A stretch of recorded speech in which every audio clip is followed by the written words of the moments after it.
Hi, everyone. So my name is Solange Jacob. I'm a cloud services manager at Onyx, and I'm accompanied by Andy Lewis from the Whirlpool Corporation. And we are going to be discussing today the next mile. So what is the next mile, right? And should we even be thinking about going there? It's a fair question.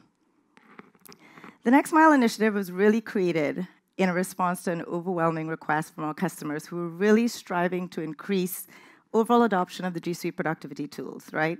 And hence increase overall collaboration of their company. But why this huge push to have to increase collaboration, you may ask? So there are many studies that show similar statistics, right? But I just want you to actually let this sink in. This was a survey from about 1,400 corporate employees, and 86% of those employees cited lack of collaboration for workplace failures. 86% of employees cite lack of collaboration for workplace failures. And if you could imagine, there's a correlation between this statistic and things like employee satisfaction, even employee retention, right? So besides wanting to drive that business transformation to become fully collaborative, right? What are some of the reasons why our next mile, why our customers actually want to go the next mile? And really and truly, these projects really allow our customers to leverage the existing investment that they have with the Google tools. They're allowed to provide real-time feedback to Google based on their organization's existing challenges. This really helps to influence the Google roadmap, and it allows organizations to even achieve a larger return on their investment, if you will. They're really allowed to work alongside the Google team and really figure out what are the challenges within our organization and how could we really manage that change. If you really think about it as well, if you're able to get your organization to adopt these tools more efficiently and increase the overall productivity of your employees, then really the requirement for redundant existing productivity tools could potentially be reduced, which leads to some sort of either savings or cost avoidance. Also, when you really think about it and you look at it, the time is now, right? We have a lot of legacy productivity tools in our customer environments that either are no longer being supported, depending on the version of the release, but also some of them are coming to end of life with support. So a lot of our clients and our customers are really beginning to think about, well, what's next for us, right? How do we leverage this even further? So all of this sounds great. We know what the Next Mile initiative is. You know, we kind of have some pointers about why people are getting into it, but how does one actually go the next mile? So in our experience, and just working with a lot of our GSuite customers that are really aiming to be fully collaborative, right, to have those real full collaboration across their organizations, it really has become a mission of both Google and partners like Onyx to really create and deliver change management strategies that help transform an organization using the company's current processes, workflows, and use cases as a catalyst to help drive adoption and really maximize on the organization's overall goals, which leads to greater efficiency. Instead of just teaching companies now how to use a new cloud tool, now the mission really becomes showing an organization how they can improve their current business processes, their current workflows, with the existing tools that they've already invested into with the GSuite, and actually penetrate the way a company can do business a lot more efficiently. Now, this is really just a framework at a high level of how we engage our customers. We sort of do this over 4 major phases, okay? The first phase, the excite phase, this is where we really firstly assess the current usage of all existing productivity tools in the client environment. We want to really make sure that we have a full understanding of the scope of what exists today in the client's environment, and we want to really figure out how are we going to really define and plan a change management strategy that fits the culture that we're coming to meet. This is also based on multiple factors, right? When we're looking at a change management strategy, we're looking at the existing culture, maybe the current GSuite adoption metrics, timelines of our current clients, client size, et cetera. When we sort of are complete with our scoping and our planning, we really then move into what we call the enable phase. This phase really begins to implement the change management plan that we came up with in that sort of excite and planning phase. This would include a communications and marketing plan, a sponsorship roadmap plan, training and transformation workshops. And we actually, in this phase also, remove any legacy productivity tools from volunteers in the organization that believe that they could currently work completely in the cloud. Okay? As the project moves on, we take our lessons learned and we tweak the change management plan from that enable phase. And then we really want to make sure that we're delivering to the rest of the organization. As time goes on, we get to the end of that process. And during the final phase of the project, what you're doing through that embed phase is really doing a final review, right? You're making decisions on any additional legacy productivity tools in the workspace. Now, at a deeper level, if we just go one level lower, still at a very high level discussing this is just an example of a general workflow that we would employ, right? During that excite phase that I spoke about, we're planning, we're really figuring out the scope of the project, and what we do is that we release a survey, and it allows the client team or the customer team to begin to understand more about their current environment across multiple departments. You really get to then see where the challenges lie and what those challenges actually are. That might be tying people or feeling like they can't work completely in the cloud. We can then see, once we start to actually receive some of that feedback, we then can take a look at, okay, we've decided that this is sort of our change management plan, but we may actually tweak it at this point because we're actually getting real feedback from those organizations about where those challenges may be, who might require a little bit more training, for example.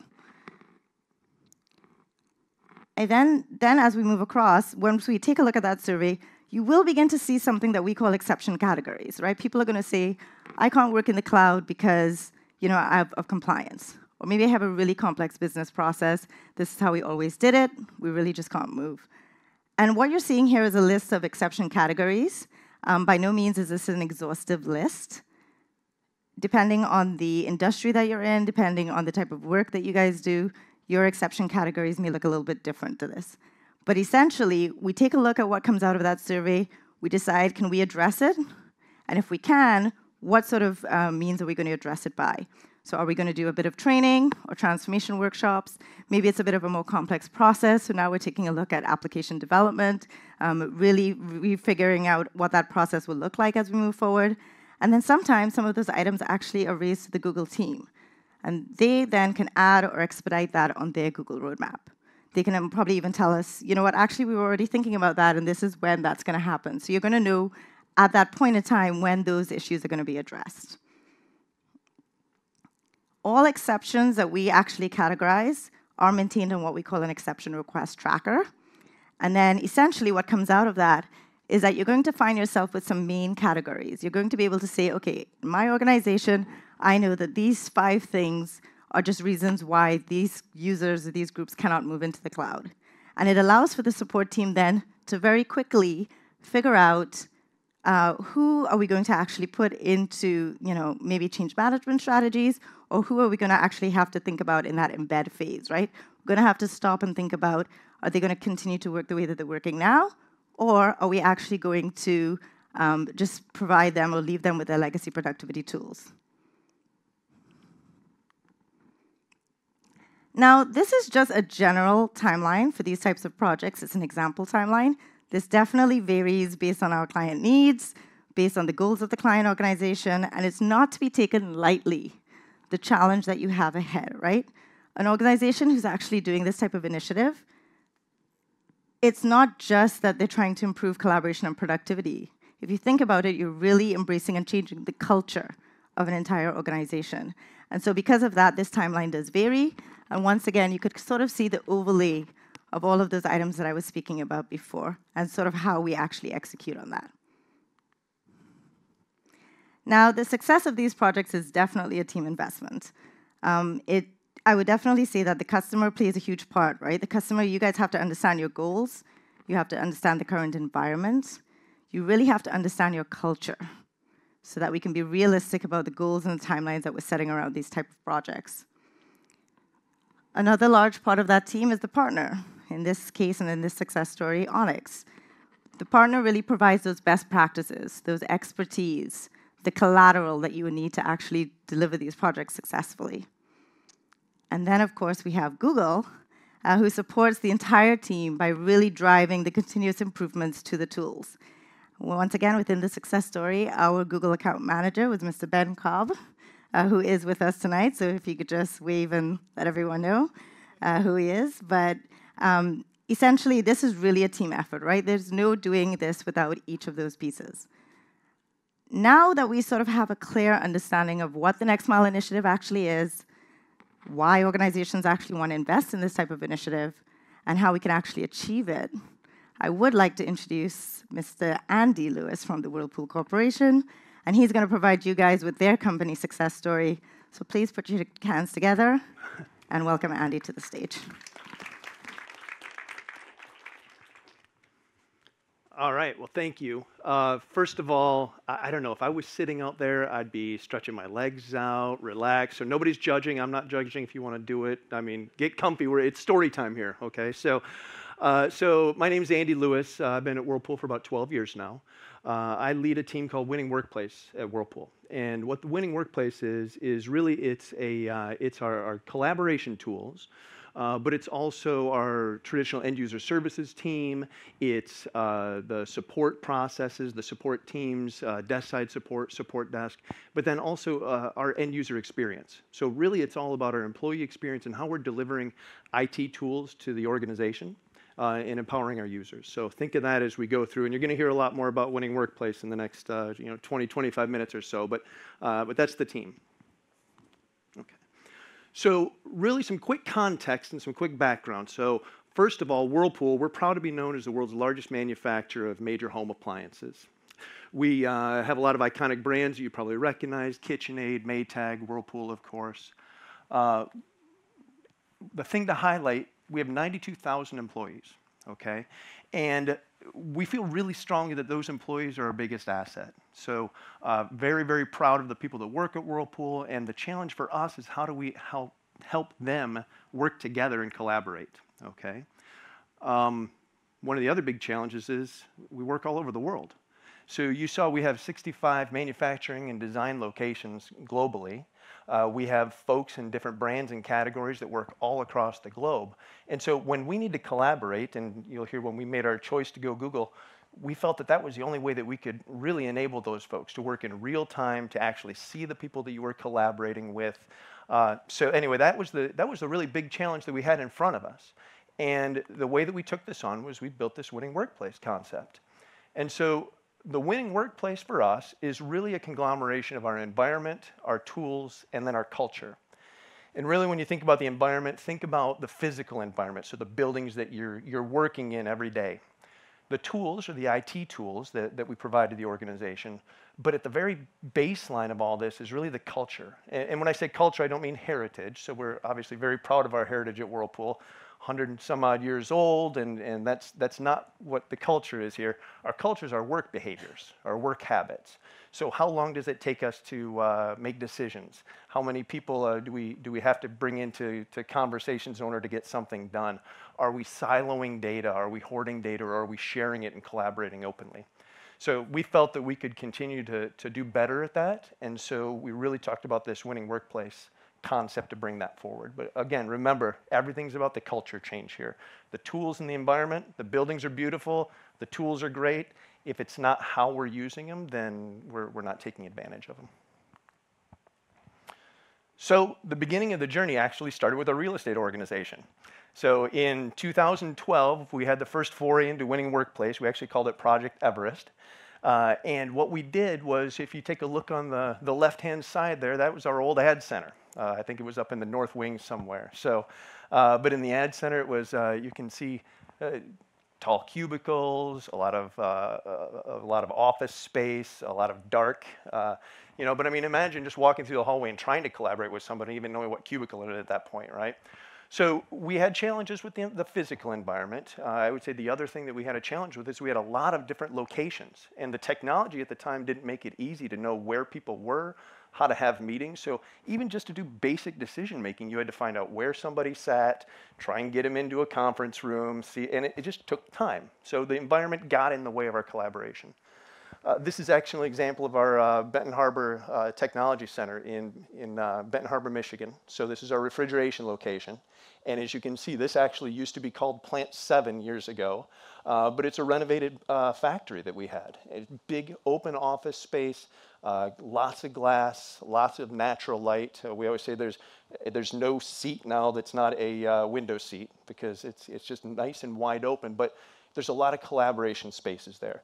A lot of nice places to make sure that you're talking to people, meeting up with folks. It was all done very, very deliberately to, again, drive the culture change and the collaboration that we felt we needed.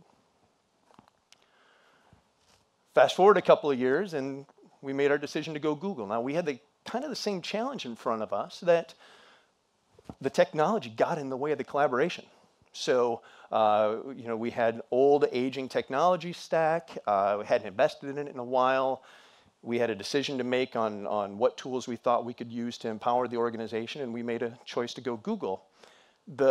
Again, when we went live with this, so 30,000 people within a 6-week period, we had very, very little technology disruption. And the neat thing about this project is when we went live with it, it wasn't like a typical IT project where you got done with it, you went live, and then you kind of put things into operations and you went on to the next project. The decision was made that we were going to continue to drive collaboration, drive the culture change from the IT organization. And what we ended up doing was we kind of got all of the change management around that. So when we went live, we kept telling folks, the end of the project isn't the end of the project. That's day one. The end of the project is when you get those tools in your hands. That's when you can start collaborating. That's when you need to be thinking about working differently, changing your culture, changing the way you work and your work habits. One of the things that we did, and it sounds silly at the time now because it's 5 years ago, but it was a little stuffy, to be honest, when we were trying to do go lives and the change management. It was very, very formal. And we wanted to kind of break that up. We wanted it to be a little more exciting, a little more fun. One of the things we tried to figure out was how do we at least even tell people what Google's like? And how do we explain to people how to work different, what the tools are going to be like, and what you should think about? We're like, we've got to show this off. We've got to have a dog and pony show about Google somehow and let everybody know what's going on. And so then we thought about it, okay, is this a Google workshop? Is this a Google, town hall? What do we do? So we finally just did a Google dog and pony show.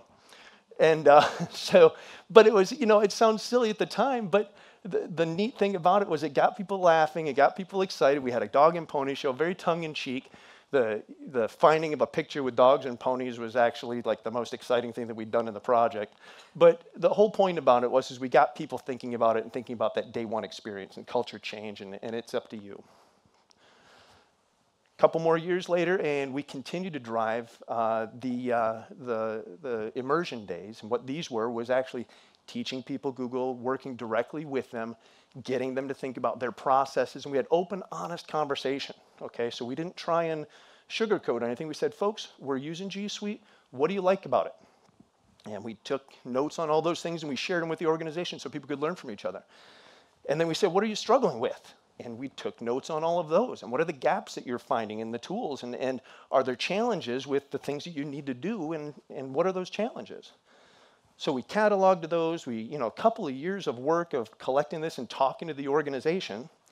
And the thing that kept coming up to everybody was, well, what about our existing tools? You're not coming to take away our existing ones, are you? You're just teaching us about Google. And we said, no, we're not taking away the existing tools. That's not the focus of this. The focus is, we want you to know what the tools are, and we want you to maximize the Google tools. 1 year later, we decided to go next mile and take away the existing tools. So the reason is up here. So these are actually the objectives that we shared with leadership and that we drove. So a lot of these slides are the real slides and the real conversations that we had. So again, telling the story and very open and honest about it. So one of the things was that we need to be single platform, okay? Having 2 or 3 or multiple platforms and trying to collaborate as an organization is just difficult, okay? There's coexistence problems. We just needed to maximize that, make sure that we were all collaborating efficiently on one single platform. The other is we wanted to maximize our Google investment, okay? That was the the decision that we had made back in 2014 that we were going to be a GSuite shop, and we wanted to make sure that we were being true to that and maximize that and leverage that investment globally. The other thing is we've got a very aggressive cloud-first strategy, not just in this space, but in our hosting environment and our data environment. We've made huge strides over the last 5 years to being a true cloud-first organization. And one of the things we wanted to do was make sure that we could now take advantage of that. So think about things like Chromebooks and having Chromebooks replace PCs as our default device. There's a lot of neat things that we can do because we are cloud first and our data's in the cloud, and now we can move faster at speed. So really pushing forward the collaboration. So when we went through this, we actually took originally a very similar approach to what Solange showed on the slide that had the timelines. The idea was we were going to take a look at the organizations and find out which teams were the easiest ones to work with. And the first one was actually our IT organization. We went through, understood the usage, understood some of the use cases, and IT team went through the next mile. We removed all the other tools. Corporate communications was another one, and so things started to move forward pretty decently. Well, then we hit a couple of teams where we had some snags. And what we were finding was actually that we had some challenges in the way that we'd built the project out. So one was that when we looked at the estimation of where we thought we could remove tools, we just weren't hitting our numbers. There was a lot of folks that there was either an emotional component to it, or they just were more comfortable with the existing tools, or flat out just said, you know, we're not going to participate. That's business disruption, and we're not signing up for that. So we knew that we weren't going to hit the numbers that we were hoping to hit. On top of that, we ran into a situation where a lot of the legacy tools that we were using were all going to be out of compliance. And so we had a really big decision to make as to, do we go buy more of those, or do we double down and leverage the Google tools? And so this was a conversation that we actually brought up to the executive committee at Whirlpool. And they weighed in on this, and we told them, you know, we have 2 different paths we can go, and we think that if we become more aggressive with Next Mile, there's a cost avoidance because nobody planned on buying new licenses this year. And, but we realize that there may be some functionality gaps. And as an organization, are we willing to sign up for that? And so the answer was yes. So what we did was we retooled to a new approach. And so in 2008, what we did was in January, we communicated globally that we were going Next Mile. And we sent out the email globally to everybody. We had we kind of retooled the teams, so we have very strong leads in each of the regions. And they would drive their adoption and their Next Mile in each of the different regions, but then we would coordinate globally. And then what we would do is we'd send that form out to everybody, and everyone had to fill it out. If you didn't fill it out, then we assumed that you didn't need your other tools and they were going to be removed. If you did fill it out, we took a more aggressive approach to say, we have 12 exceptions, and I'll show them to you in a little bit, that we thought were valid exceptions of why you still need to use your other tools. And then we would accept those exceptions. But even then, what we did was we really drove the validation of those, and not just from an IT standpoint, but directly back to our cost centers and to our VP level of the functions. So everybody was in on this. This was everybody across the organization that had aligned that we were going to do this. And then the final thing we did was we took and we went back to the IT organization, the corporate comms organization, and made sure that, you know, nobody went unchallenged, right? And so as a company, we all kind of bared down and went through this. So in reality, what happened was we wrote our communication up. We went through corporate communications. We validated the email. It was sent out by all of our leads in IT, and it went out to everybody on the globe. That was on a Monday. On Wednesday, our project manager called me and informed me that she'd taken another role with a different organization. So, you know, the best laid plans, right? So, the funny part about this, and this is the importance of the customer in this conversation, or not the customer, I'm sorry, the vendor in this conversation, Onyx for us. The first call we made was to Brian Manzel, who's our account rep at Onyx, and just said, hey, Brian, we're up against it, right? We just lost our project manager. you know, I'm still friends with her, right? We're on Twitter together and everything, but we'd lost our project manager, and you know, how can you help us out? And what we had asked was we wanted more time of Solange, and he's, you know, again, this is our partner here, and his answer was, we'll figure it out. You know, it's not, hey, we're going to pull the contract out or anything like that. It's like, yeah, we'll figure it out. And we did. So Solange took a bigger role, drove the project management for us from a global standpoint, coordinated all those meetings, all of the late night and early morning calls with India and China, but really helped us drive everything across. And we could not have done it without that conversation, that partnership. So just wanted to make sure we called that out here. So the way that we went through each of these, and this is very similar to the workflow that you saw from Solange, but I wanted to call it out from a real world application standpoint. First of all, we took all that list of exceptions. So think about, we had 32,000 licensed users at that time, and we took, or 36,000, we took all of those and they all filled this form out as to whether they needed these other tools or not. We took those exceptions, and then we decided, how can we still minimize the number of exceptions that we have? And so there's a few different paths. One is we worked directly with Google, and Google was, again, a great partner to us in this as well, where we took all of those exceptions, all the learnings that we had over the years of things that we thought were challenges, and we put those in a big, long list. And we ranked them and said, hey, these are the important ones for Whirlpool Corporation, and this is where we need help. We met very, very often on this, but we would have roadmap sessions, we would talk about, and they were honest about it. It wasn't like, oh yeah, it's all coming.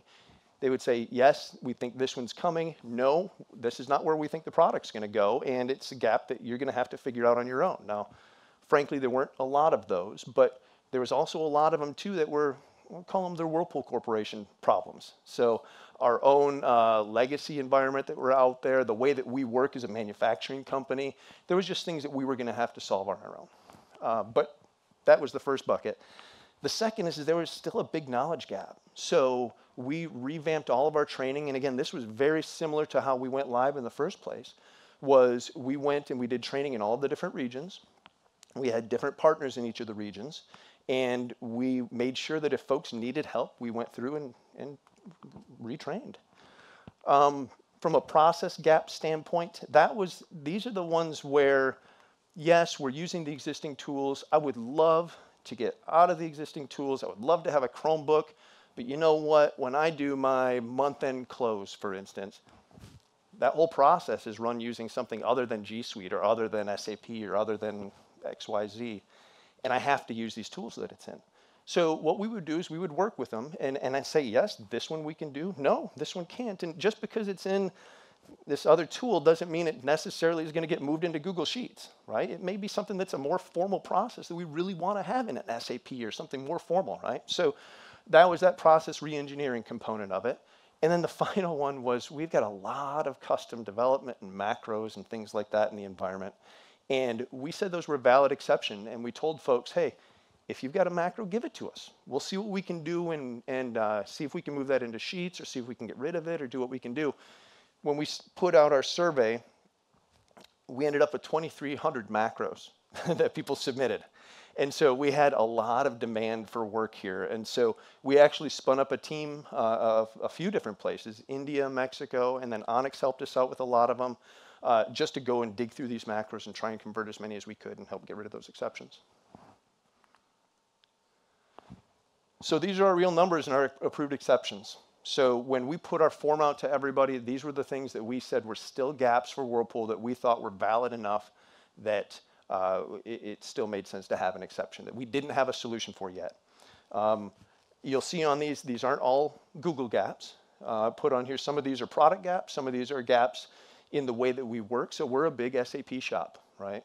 One of the challenges that we had and still have is how do we work with SAP efficiently when we want to be cloud? Now, our SAP is hosted in the cloud, but think of from a SAP GUI standpoint, that still all has to be done on PCs. We want that in Pixelbooks or Chromebooks. So still trying to work through things like that. The integration with SAP. So we've got an integration, but it takes a lot of work to upgrade the environment to get it so you can even install that SAP integration. So how does an organization that's an SAP shop go completely full G Suite? We're still working through it.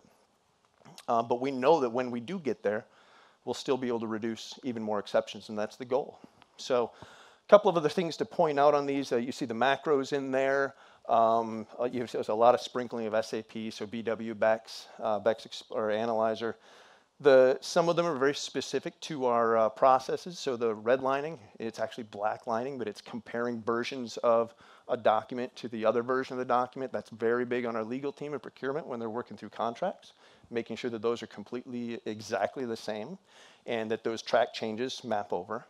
And I see nodding heads, so I think some are familiar with it.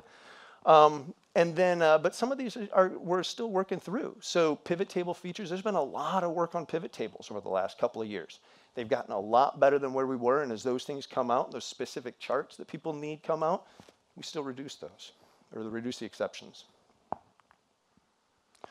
So here's our results. We reduced our overall footprint of our other collaboration tools by 80%, okay? Our adoption rate is as high as it's ever been. So we've got 88% for Google editors, but realize that we don't use all of our licenses. And a lot of our licenses are actually used with things like third parties that work with Whirlpool Corp. So 88% is pretty darn good for us. The other thing is we're piloting and grab and go, and we really still want to be as aggressive as possible on Chromebooks. We want it as our default device. We think it's safer, more secure, easier to deploy, easier to support, all of those good things that you're probably going to hear all week long, but we're in. And in order to do that, we still have gaps in the tools that we use in order to make sure that those happen. So the whole point here is while the next mile formally for us ended last year, we're not done. I mean, there's still a journey to have and to go on and continue to drive this. The other one is remember that cost challenge that we had, right? Where if we hadn't have gone next mile, we knew that we had a significant expense this year. Now, the big challenge with that's not in anybody's budget. All unplanned spend that would have hit Whirlpool Corporation's bottom line. The cool thing about this is, and the thing I'm the most proud of about the project, is if you look about the exception process, that 55%, that's nothing more than hard work by people at Whirlpool Corporation, all working together to pull this off. So we have a value at Whirlpool, we call it One Whirlpool, right? It means work together as a team. And that's a great example of this, because that isn't just IT, that's not technology driving, that's not Onyx or Google, that's people directly in our business. That's people on everybody from our executive committee to our frontline workers, all saying, yep, we're going to do the right thing and make the right decision and go forward with this. And that's what actually made this successful for us. Finally, there's a few more impacts here. This is the number of improvements that we had over the last couple of years that we directly crossed off of our list of feature gaps. The macros, we've converted 150 of those, and those aren't little ones. Those were the high priority ones. Those were the ones that we knew that if we converted those, we could remove licenses and actually drive this forward. So 150 big macros. Like I said, we spun up teams in a couple of different places across the globe. Those teams are still active and are still working through these. And then really to kind of bring this home, the conversation about our culture and how important that culture piece is to this is really exemplified by that last number. So like most of you, if you've gone Google, you have the whole process of having Google Guides, right? And so you get your Google Guides. Those are the people that are going to be the people that are the most excited and really want to help the rest of the organization.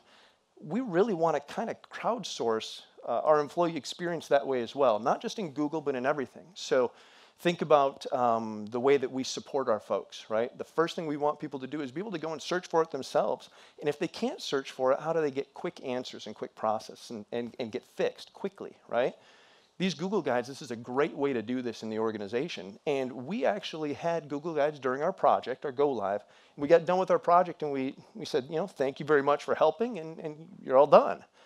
Well, over the last couple of years, we actually had kind of a groundswell of people that wanted to be Google Guides again and kept asking us, hey, how do I become a Google Guide? How do I get more involved? How do I help you guys test and do this? And so we actually started that Google Guide program back up.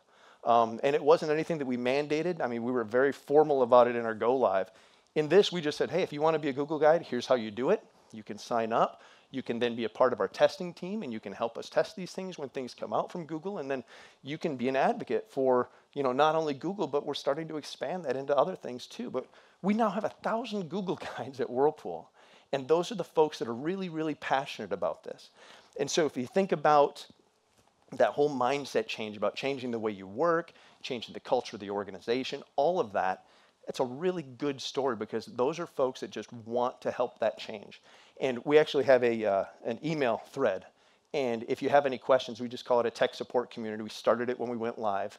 And it's still going on 5 years straight. And people will just email and go, hey, I got a quick question. How do I do, a VLOOKUP in Sheets? And it used to be our team would go through and I'd have to really mandate, okay, folks, make sure you're answering those questions. Don't leave any of those emails. We barely answer them anymore. They're all answered by people in the business units and inside of Whirlpool, all helping each other go forward with all these tools. So again, changing the culture, that's really the big story for us.